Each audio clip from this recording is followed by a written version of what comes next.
Assalamualaikum warahmatullahi wabarakatuh. Kembali lagi di Lesian Education. Oke, pada kesempatan kali ini kita akan kembali masuk ke pembahasan untuk persiapan CPNS tahun 2021. Dan hari ini teman-teman kita akan membahas tentang trik mudah untuk membedakan Undang-Undang Dasar 1945, Konstitusi RIS 1949, UUD 1950 dan UUD 1945 amandemen. Oke, sesuai dengan request teman-teman yang beberapa hari yang lalu sudah request tentang materi ini. Oke, kita akan bahas materi ini, tapi sebelum kita masuk ke pembahasannya, bagi teman-teman yang baru bergabung di channel ini, jangan lupa untuk klik tombol subscribe dan jangan lupa untuk aktifkan notifikasi loncengnya supaya tidak ketinggalan video-video bermanfaat yang lainnya. Oke, sekarang kita akan masuk ke trik mudahnya ya untuk membedakan keempat konstitusi ini. Oke, sekarang perhatikan ya teman-teman. Di sini sudah saya sediakan tabel dan di sini nanti akan saya tuliskan bagaimana cara mengingatnya ya. Jadi di sebelah paling kiri itu ada aspek. Kemudian di sini ada Undang-Undang 1945, kemudian Konstitusi RIS 1949, Undang-Undang Sementara tahun 1950 dan yang keempat adalah Undang-Undang Dasar 1945 amandemen. Nah, aspek di sini nanti meliputi beberapa hal ya, mulai dari latar belakang, kemudian isi, sampai nanti ada tentang konstituante juga. Dan nanti perbedaannya apa saja ya. Jadi supaya teman-teman itu bisa membedakan, oh bedanya ini, persamaannya ini, seperti itu. Oke, sekarang kita akan masuk ke aspek yang pertama. Jadi latar belakang ya. Kita masuk ke Undang-Undang Dasar 1945 ya. Aspek yang pertama itu adalah ya Undang-Undang 1945 yang melatar belakangi adalah yaitu saat proklamasi kemerdekaan 17 Agustus 1945, negara Republik Indonesia belum memiliki konstitusi atau undang-undang dasar. Nah, naskah Undang-Undang Dasar 1945 itu disahkan oleh PPKI pada tanggal 18 Agustus 1945. Jadi yang melatar belakangi Undang-Undang 1945 itu adalah ya karena negara kita baru merdeka, maka ya tentu saja butuh yang namanya konstitusi atau undang-undang. Maka dibentuklah sebuah undang-undang yang dinamakan sebagai Undang-Undang Dasar 1945. Oke, sekarang untuk konstitusi RIS ya. Perubahan bentuk negara ya dari negara kesatuan menjadi serikat ya mengharuskannya untuk adanya pergantian undang-undang dasar. Dibuat oleh delegasi Republik Indonesia dan delegasi BFO. BFO itu adalah negara bentukan Belanda pada konferensi meja bundar ya. Jadi konstitusi RIS ini itu dibentuk ketika ada konferensi meja bundar ya. Jadi ketika setelah merdeka itu negara Indonesia ya itu bentuknya adalah kesatuan. Nah, kemudian di konstitusi RIS ini bentuknya adalah serikat ya. Sudah saya kasih warna merah supaya teman-teman bisa mudah untuk membedakannya. Kemudian kita masuk ke Undang-Undang Dasar Sementara 1950. Nah, untuk mengubah negara serikat menjadi kesatuan ya diperlukan suatu undang-undang negara kesatuan. Undang-undang tersebut ya akan diperoleh dengan cara memasukkan isi Undang-Undang 1945 ditambah bagian-bagian yang baik dari konstitusi RIS ya, atau dikatakan UUD sementara ini adalah kombinasi antara Undang-Undang 1945 dan juga ditambahkan dengan pasal undang-undang dari konstitusi RIS yang baik seperti itu. Nah, jadi dari Undang-Undang 1950 ini itu dirubah lagi dari negara serikat dirubah lagi menjadi negara kesatuan seperti itu. Oke ya, sekarang kita lanjutkan. Sekarang kita Undang-Undang 1945 amandemen ya. Nah, 5 Juli 1959 Presiden Soekarno itu melakukan sebuah dekret presiden ya. Salah satu isinya itu adalah menetapkan berlakunya kembali Undang-Undang 1945 dan tidak berlakunya lagi Undang-Undang Sementara 1950 ya. Jadi latar belakang Undang-Undang 1945 itu adalah dekret presiden ya. Salah satu isinya itu adalah berlaku kembali Undang-Undang 1945.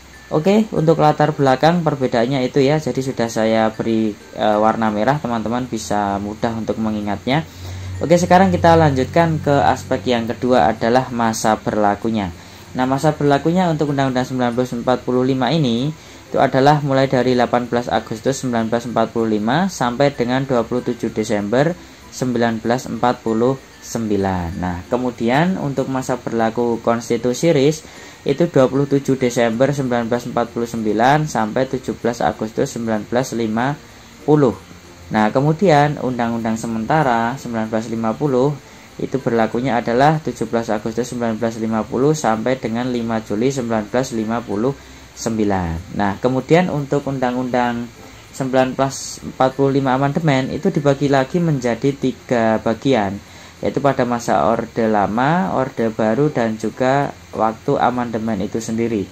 Nah, Orde Lama itu mulai tahun 59 sampai 66, kemudian Orde Baru itu 66 sampai 99, dan ketika amandemen itu 1999 sampai sekarang ya. Jadi ada 4 kali amandemen. Amandemen pertama itu dimulai dari tahun 99, 2000, 2001, dan 2002. Jadi urutannya dimulai dari tahun 1999.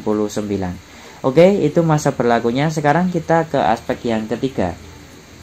Aspek ketiga itu adalah bentuk negara ya. Bentuk negara dari keempat konstitusi itu seperti apa? Undang-Undang 1945 itu bentuk negaranya adalah kesatuan. Nah, kemudian untuk konstitusi RIS itu adalah dirubah menjadi federasi ya, atau dibagi dengan negara-negara bagian. Jadi saat konferensi meja bundar itu ada salah satu isinya itu adalah negara Indonesia itu dipecah menjadi negara-negara bagian atau federasi seperti itu. Kemudian yang Undang-Undang Sementara 1950 itu negara kesatuan juga. Kemudian Undang-Undang 1945 amandemen itu juga kesatuan. Jadi untuk bentuk negara yang paling berbeda itu adalah saat konstitusi RIS, yaitu dalam bentuk federasi atau negara bagian. Oke, sekarang kita masuk ke aspek selanjutnya, yaitu bentuk pemerintahan ya. Untuk bentuk pemerintahan ya, dari keempat konstitusi ini itu adalah bentuknya adalah republik ya. Jadi ini kesamaan dari keempat konstitusi tersebut. Nah, kemudian sistem pemerintahan ya, itu untuk UUD 1945 itu adalah presidensial ya, atau presidensil, yang artinya presiden itu sebagai kepala negara sekaligus sebagai kepala pemerintahan. Nah, kemudian untuk konstitusi RIS tahun 1949 itu sistem pemerintahannya adalah parlemen ya, artinya presiden ini hanya sebagai kepala negara. Nah, kepala pemerintahannya itu dipegang oleh menteri ya. Jadi itu perbedaan antara presidensil dan juga parlemen. Nah, kemudian UUD sementara itu juga parlemen ya, sama seperti konstitusi RIS. Nah, kemudian ketika Undang-Undang 1945 amandemen ya, Orde Lama itu menganut parlemen, kemudian ketika Orde Baru itu dirubah menjadi presidensil lagi sampai sekarang ini. Oke, sekarang kita masuk ke aspek berikutnya, yaitu kedaulatan. Nah, untuk Undang-Undang Dasar 1945 itu kedaulatan berada di tangan rakyat. Di sini MPR itu merupakan lembaga tertinggi negara. Nah, kemudian di konstitusi RIS itu sama di tangan rakyat, tapi dilakukan oleh bukan MPR ya, jadi pemerintah, DPR, dan Senat. Nah, kemudian untuk Undang-Undang Sementara 1950 itu juga di tangan rakyat, tapi dilakukan oleh pemerintah dan DPR. Kemudian Undang-Undang 1945 amandemen itu di tangan rakyat, dan MPR menjadi lembaga tertinggi negara ya. Jadi untuk kedaulatan itu Undang-Undang 1945 dan Undang-Undang Dasar 1945 amandemen itu sama. Yang membedakan itu adalah isinya ya. Jadi semuanya itu sebenarnya sama, cuma isinya ya. Di konstitusi RIS itu ada senatnya. Oke, sekarang kita lanjut ke aspek yang selanjutnya, yaitu aspek kelengkapan negara. Sekarang ke Undang-Undang Dasar 1945. Di sini ada MPR, Presiden, DPA, MA, dan BPK. Itu kelengkapan negara. Kemudian konstitusi RIS ada Presiden, Menteri, Senat, DPR, MA, BPK. Ini sudah saya kasih warna tebal ya, di bold. Ini bisa teman-teman ingat ya. Jadi untuk UUD 19 ada MPR. Di sini tidak ada MPR konstitusi RIS ya, adanya Senat. Kemudian untuk Undang-Undang Sementara itu umum ya, tidak ada Senat, tidak ada MPR juga. Kemudian untuk Undang-Undang 1945 amandemen itu paling lengkap ya, ada kehakiman, MA, MK, KY, DPD juga ada, dan ada MPR. Oke, seperti itu untuk kelengkapan negara. Sekarang kita lanjutkan ke perbedaannya, yaitu tentang isinya ya. Jadi isinya apa saja, isinya berapa ya. Kita lihat Undang-Undang 1945 itu pembukaan itu ada 5 alinea, 16 bab, 37 pasal, 4 peralihan dan 2 tambahan. Nah, kemudian untuk konstitusi RIS itu pembukaan ada 4 alinea, kemudian batang tubuh itu ada 6 bab dan 197 pasal. Kemudian untuk undang-undang sementara 1950 itu pembukaan ada 4 alinea, batang tubuh ada 6 bab, 146 pasal dan 1 pasal penutup. Ya, untuk undang-undang sementara ada yang namanya pasal penutup.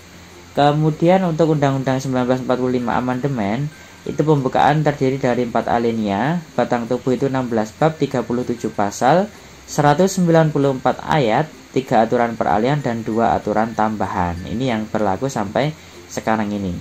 Oke, sekarang kita lanjutkan ke aspek yang terakhir. Aspek yang terakhir adalah konstituante. Itu adalah lembaga negara, ya, seperti lembaga negara yang lain yang mengurusi tentang konstitusi. Untuk Undang-Undang 1945 itu tidak ada konstituante, ya. Jadi pada saat itu adanya adalah MPR. Nah, kemudian untuk konstitusi RIS itu ada, ya. Jadi pada saat konstitusi RIS itu dibentuk yang namanya Badan Konstituante, ya. Itu dibentuk pada masa konstitusi RIS 1949. Nah, kemudian UD sementara itu ada, ya. Juga masih ada konstituante. Di sini ada catatan, jadi setiap 150.000 jiwa itu ada 1 anggota konstituantenya. Ketentuannya seperti itu. Kemudian untuk Undang-Undang 1945 amandemen, ya itu tidak ada, ya, konstituante dibubarkan. Nah, ini sesuai dengan dekret presiden, salah satunya isinya itu adalah membubarkan konstituante, ya, dan juga membubarkan MPRS dan DPAS seperti itu. Kemudian kembali lagi berlakunya Undang-Undang 1945. Oke teman-teman, mungkin itu saja yang bisa saya sampaikan di video kali ini. Semoga bermanfaat. Terima kasih, ya, dukung terus channel ini dengan cara subscribe, like, share video ini ke teman-teman semuanya. Jadikan status WA, ya, minta tolong supaya saya juga semangat untuk membagikan trik tips buat teman-teman semua supaya dimudahkan untuk lolos CPNS tahun 2021. Oke, terima kasih, sampai jumpa di video selanjutnya, dan silahkan teman-teman request, ya, materi apa, silahkan request.